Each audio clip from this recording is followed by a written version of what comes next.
A'udzu billahi minasyaitonir rajim. Bismillahirrahmanirrahim. Ini kitab fikih faslun, bermula ini usul fasal. Tadi sudah sampai al-ihtisalatul masnunatu sab'ata asyara. Mandi yang disunahkan ada 17 muslah, 17 mandi.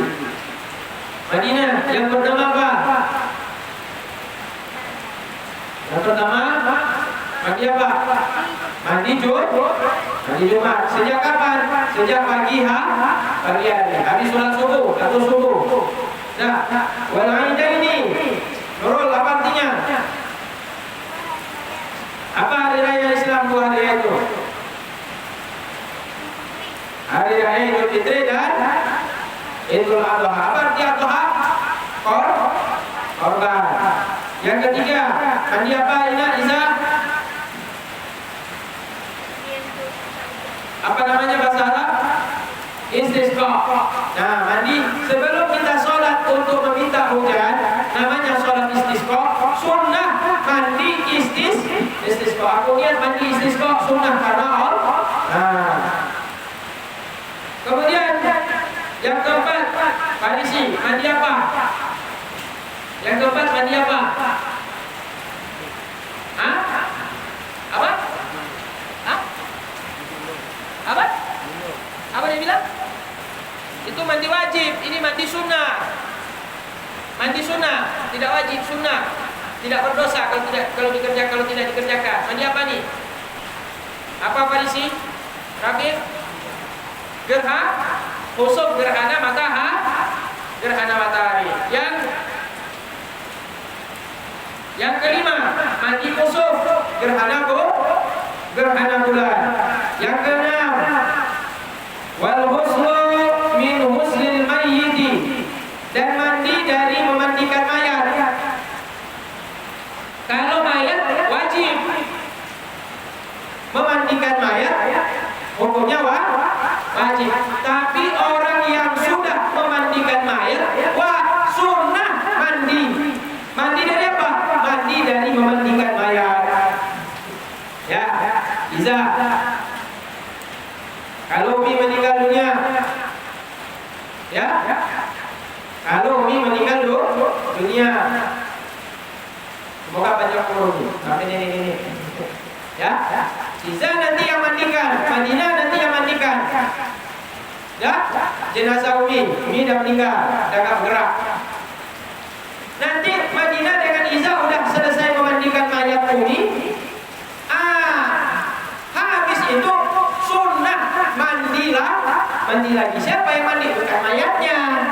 Kita yang tukang kasih mandi mayat. Namanya mandi dari memandikan mayat. Jadi niatnya bagaimana? Aku niat mandi setelah memandikan mayat. Sunnah karena Allah Ta'ala. Ya Nurul, mamanya meninggal dunia, semoga panjang umur sampai nenek-nenek. Dah meninggal. Jangan pakai orang lain. Nurul terus yang kasih mandi. Ya. Apa gunanya ada belajar mengaji di pesantren taruh kaki. Tapi mamanya meninggal, panggil tengku perempuan yang lain, ustazah yang lain dari luar kampung. Kunci, najak tu pada yang taruh kaki, pemano mayat hancarongi. Bagaimana cara memandikan mayat? Pertama, mayat itu dibersihkan dulu. Ini orang mati nih, dibersihkan dulu. Disiram badannya kan, disiram kepalanya. Kemudian digosok dengan sabun. Sabun. Bismillahirrahmanirrahim. Pertama, ambil air wudhu untuk mayat. Ya, kita wudhukan mayat. Kalau mayat kan nggak bisa lagi ambil air wudhu. Berarti kita yang kasih mandi itu kita yang kasih wudhu. Bismillahirrahmanirrahim. Aku niat mewudhukan mayat. Aku niat mewudhukan mayat. Karena Allah Ta'ala wudhukan dia. Seperti kita wudhu, kasih masuk mulut. Dia kan nggak bisa lagi bergerak mulut. Buka mulut mamanya.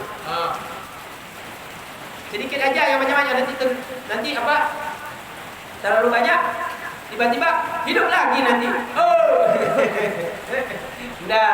Biasanya kalau kita taruh sedikit aja keluar lagi dia.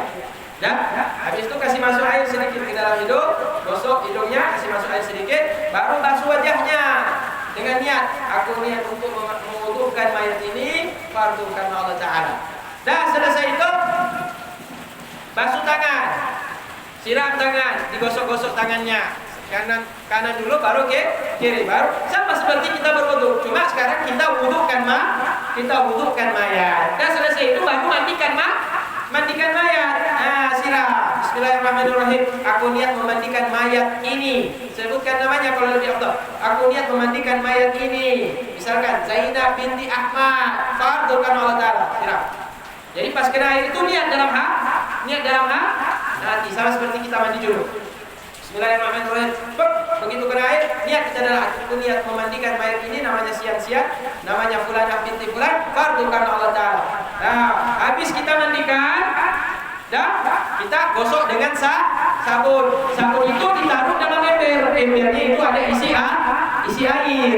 Embernya ada isi air. Nah, kemudian sabun yang udah cair, udah masuk dalam ember itu, air yang kita kasih masuk ember, bisa dengan air yang kita kasih masuk sabun, itu kita siram ke badan jenazah tadi, mayat tadi, supaya dia cepat berbusa. Kemudian kita gosok pelan-pelan, jangan kasar-kasar kayak kita hidup, pelan-pelan, karena mayat itu sedikit aja kasar sakit dia, menjerit dia, cuma kita nggak dengar. Gosok. Dah, kemudian bagian depan sudah, muka udah digosok, telinga udah digosok, juga gosok.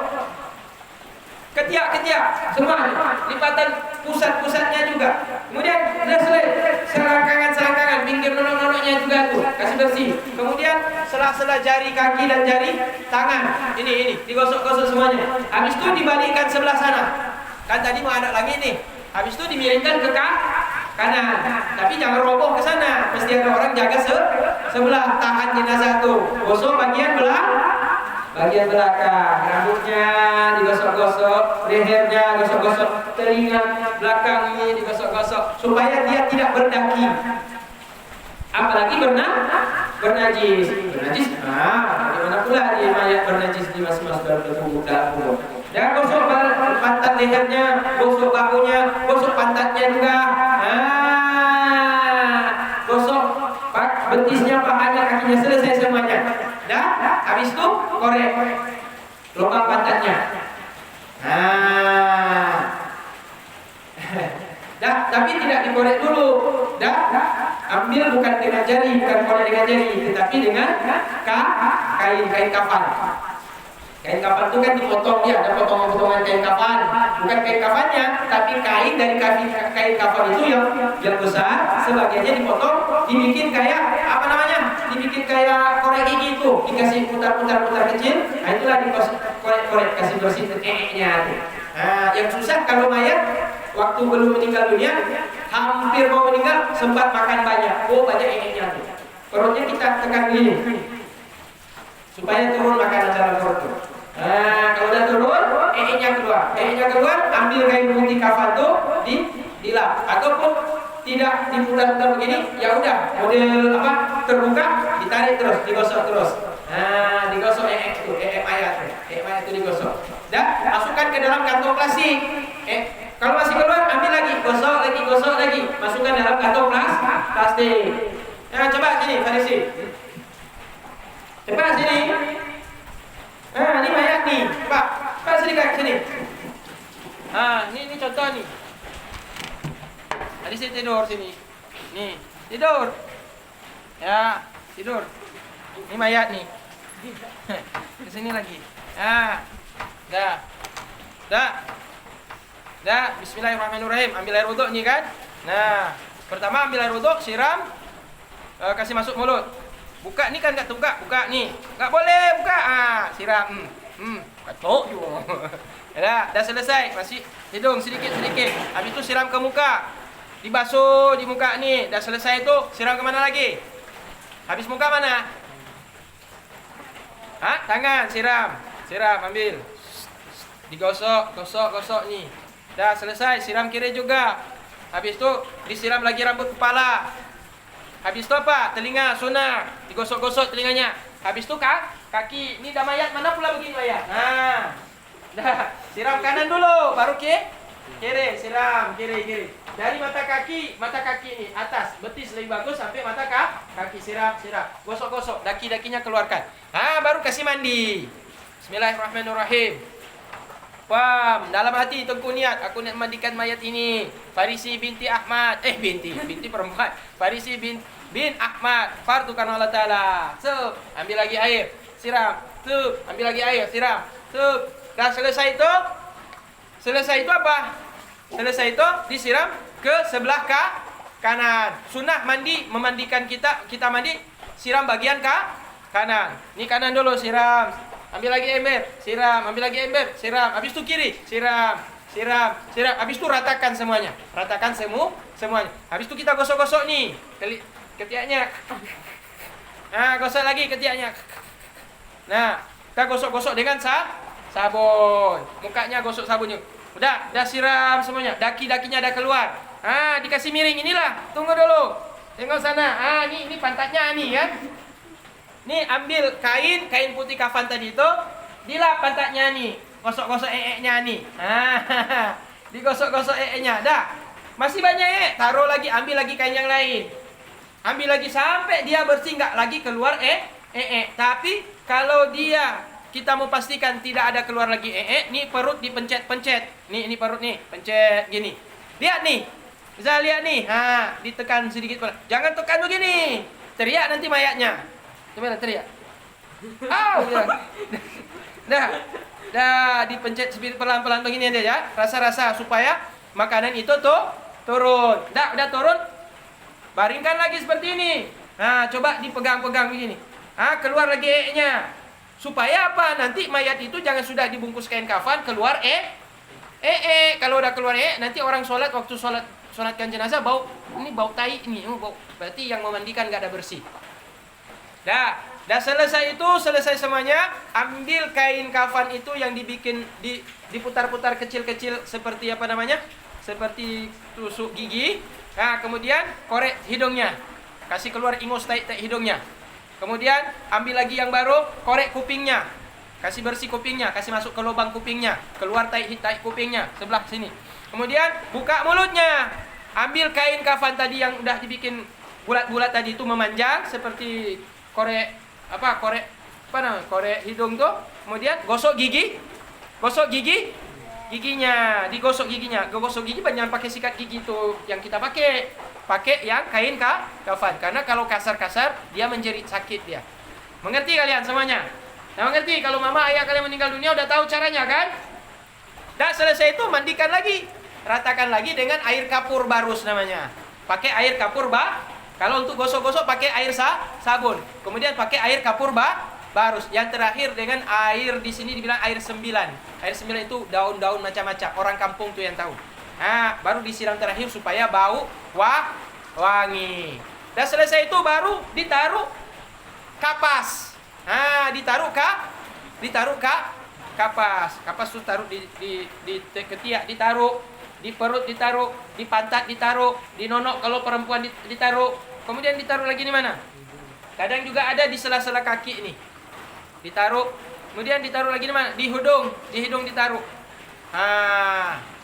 Ngerti? Kalau misal mayat itu tabrak, pecah kepala, taruh kapas di situ. Biar jangan meleleh, turun darah. Taruh di situ. Udah selesai. Kan ini ketika memandikan mayat ini apa mayatnya telanjang? Enggak, ditutup hanya dengan kain kafan saja dari sini sampai perut atas pusat saja. Biar nonoknya tidak nampak sama orang ramai. Tapi si pemandi itu nampak nonoknya tuh. Harus dia kasih lap tuh. Tapi tidak boleh dibuka. Harus kasih masuk saja tuh. Dilap. Dah mengerti kalian? Dan cara memandikan mayat tuh harus ditutup. Biar mayat ini tidak malu. Ditutup apa? Dengan kain. Kain aja tutup. Taruh tali sana, paku kanan kiri. Kemudian dibentangkan tali. Kemudian digantung kain. Kemudian mayat tuh kalau bisa jangan di lantai, karena kita memuliakan mayat. Tapi kalau bisa di atas meja. Tapi kalau orang Aceh, anak-anaknya, keponakannya akan datang, kemudian meletakkan kaki, lagi releng. Tunggu dulu. Coba berdiri dulu mayat. Mana pula mayat hidup nih? Nah, sini. Rafif sini. Nah. Dah. Dah, Rafif sebelah sana. Diselingi sebelah sana. Ya, Rafif situ. Masukkan kaki. Ya, udah. Mayat tidur dia atas kaki anak-anaknya. Ya, jadi begini dia. Ya, begitu dia. Jadi waktu memandikan mayat, dia ditaruh di atas kaki atau paha anak-anaknya. Kalau anak-anaknya rame, kalau anaknya cuma satu orang, nggak cukup orang. Berarti panggil keponakan atau saudara-saudara, abang-abang yang lain. Mengerti kalian? Kalau Iza dengan Madinah, Umi udah ada 2 orang berarti, tinggal tambah ya santri-santri yang ada di sini atau tambah saudara-saudara yang lain yang bagian taruh jenazah di kaki. Tapi kalau di Arab Saudi atau di Mesir enggak, ditaruh di atas meja. Mengerti? Taruh meja, tapi di atas meja itu ada ada kasur. Ini kasurnya habis itu dibuang karena bekas mandi mayat. Ada juga yang enggak buang, dicuci, disikat, dijemur lagi. Udah ada mengerti? Mayat kemana mayat? Mayatnya mau kemana nih? Hah? Malam ini aja kita kubur, Rafif. Hah? Udah mandi tadi? Apa lagi? Kita kubur aja malam nih. Parisi kita kubur nggak malam nih? Boleh nggak mayatnya dikubur? Jadi itu kalau kita selesai, kita yang memandikan mayat, waktu kita pulang ke rumah, sunnah mandi dari selesai memandikan mayat. Kenapa? Nanti malam kalau nggak mandi datang dia. Nah, itu bercanda, tidak ada juga. Cuma ini sunnah, gitu. Nah, jadi sunnah juga termasuk di dalamnya adalah mandi dari setelah memandikan mayat. Setelah kita memandikan mayat, sunnah kita yang memandikan itu juga mandi. Dah. Wal kafir idza aslama, dan mandi bagi orang kafir jika telah masuk Islam. Jadi orang kafir yang sudah masuk Islam, sudah mengucap 2 kalimat syahadat, asyhadu an la ilaha illallah wa asyhadu anna muhammadar rasulullah, maka selesailah dia menjadi mu'allaf, orang yang baru masuk di dalam agama Islam. Maka setelah itu dia kemudian pergi kamar mandi masuk Islam.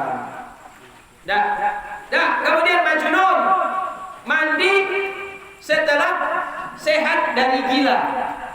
Kapule anak pungole. Ban pulih dari pungo. Barokon pungo, bolehnya duduk sehat. Alhamdulillah kawaras. Udah bisa berpikir cerdas, udah nggak gila lagi. Maka orang yang sehat dari penyakit majnun gila, sunnah mandi dari penyakit gila kalau udah sehat. Wal mughma alaihi, dan penyakit epilepsi. Idza afaqa, jika sembuh keduanya, gila dan epilepsi. Epilepsi itu apa? Mati-mati ayam. Mati-mati ayam. Kalian pernah lihat orang mati-mati ayam? Ji sakit tiba-tiba langsung lagi manok dikok. Kiban manok dikok? Udah pernah lihat ayam potong kalian? Ayam dipotong bagaimana? Merontak roh.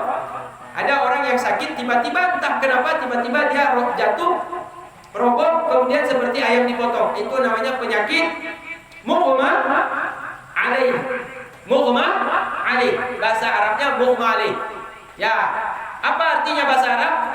Dalam bahasa Indonesia disebut dengan epilepsi atau penyakit ayan. Penyakit ayan. Ayan ini sama seperti ayam potong dia.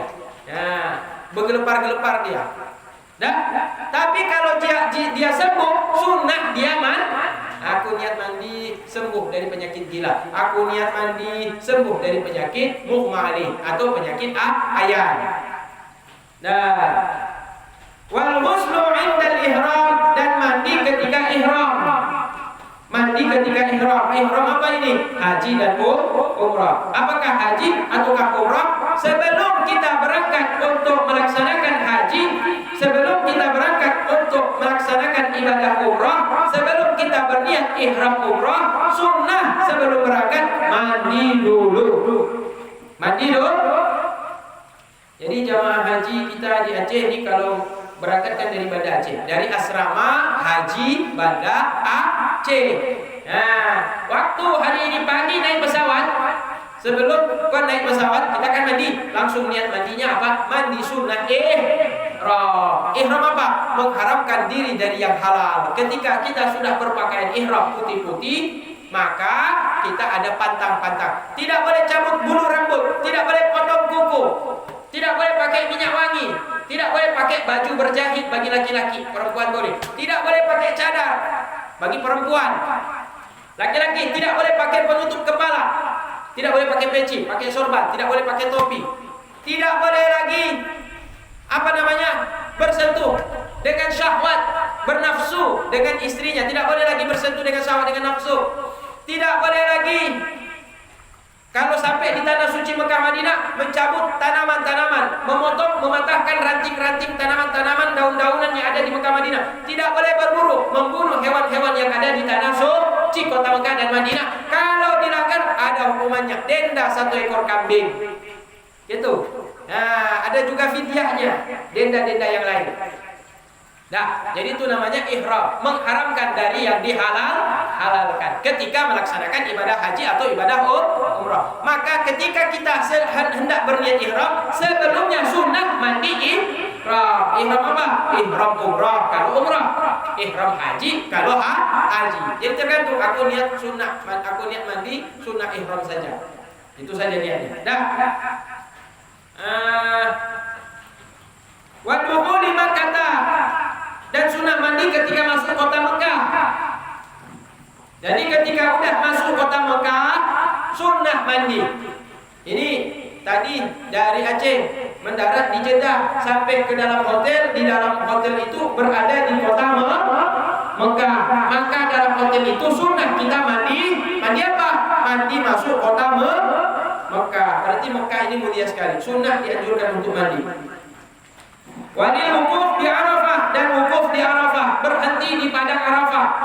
Orang haji wajib wukuf di Arafah. Rukun haji salah satunya.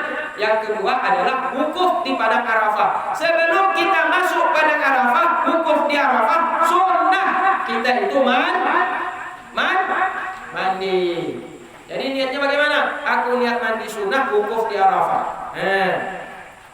Walil mabit di Muzdalifah, dan mabit di Muzdalifah. Dan mabit di Muzdalifah. Mabit itu artinya bermalam. Bermalam di mana?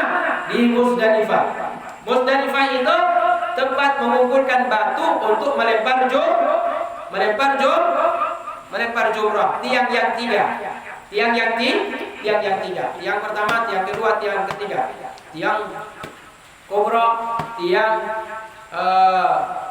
kubra, kemudian tiang sughra, ada lagi Jumratul Wusta. Jumratul Wusta adalah tiang yang tengah. Pertama tiang kubra, tiang besar. Kemudian Jumratul Wusta, tiang tengah. Kemudian Jumratul Sughra, tiang yang kecil. Masing-masing tiang itu dilempar 3 kali lemparan batu. Ukuran batunya sebesar tai kambing. Jangan lebih, nanti kena kepala orang, bocor kepala orang. Nah, yang dilempar tiang 3 itu waktu orang selesai wukuf di wukuf di padang Arafah. Nah, wali tawaf, sunnah mandi untuk tawaf keliling Ka'bah dalam haji dan umrah. Mau keliling Ka'bah 7 kali putaran, itu sunnah dia mandi sebelum melaksanakan tawaf. Wali sa'i, dan sunnah untuk sa'i antara Bukit Safa dan Bukit Marwah. Wali sa'i, wali tawaf dan untuk tawaf sunnah. Wali sa'i dan untuk sa'i. Koma di atas, i di ujung, sa'i. Dah, wali sa'i dan untuk sa'i sunnah juga nanti untuk sa'i. Sa'i ini apa? Berkeliling antara Bukit Safa dan Bukit Marwah. Berlari-lari kecil, bukan berkeliling. Berlari kecil dari Bukit Safa, dimulai dari Bukit Safa sampai ke Bukit Marwah. Dari Marwah lari lagi ke Safa. Dari Safa lari lagi ke Marwah. Berapa kali putaran? Bolak-balik 7 kali. Sebelum sa'i sunnah mandi sa'i. Yang terakhir wali Madinah. Madinah. Ke Madinah. Madinah. Oi, ketika Madinah masuk kota Madinah. Madinah apa? Madinah di kota Rasulullah sallallahu alaihi wasallam. Kotanya Rasulullah sallallahu alaihi wasallam. Jadi Madinah itu artinya apa? Kota. Ya, apa arti Madinah? Kota. Nabi yang kasih nama, dulu namanya Yastrib. Sesudah Nabi hijrah ke dari kota Mekah ke kota Madinah, dirubah oleh Nabi menjadi Madinah. Nama aslinya apa? Yastrib. Apa Madinah? Yastrib. Kemudian dirubah menjadi namanya Apa artinya? Kota. Nah, di sebelah kota Nabi, Madinatul Rasulillah sallallahu alaihi wasallam. Kotanya Nabi Muhammad sallallahu alaihi wasallam. Kalau kita mau masuk kota itu, rencana mau masuk kota Madinah, sunnah sebelum masuk kita mandi. Atau kalau sudah masuk sampai di hotel, sunnah kita mandi. Wallahu a'lam bissawab. Ada sih. Alhamdulillah.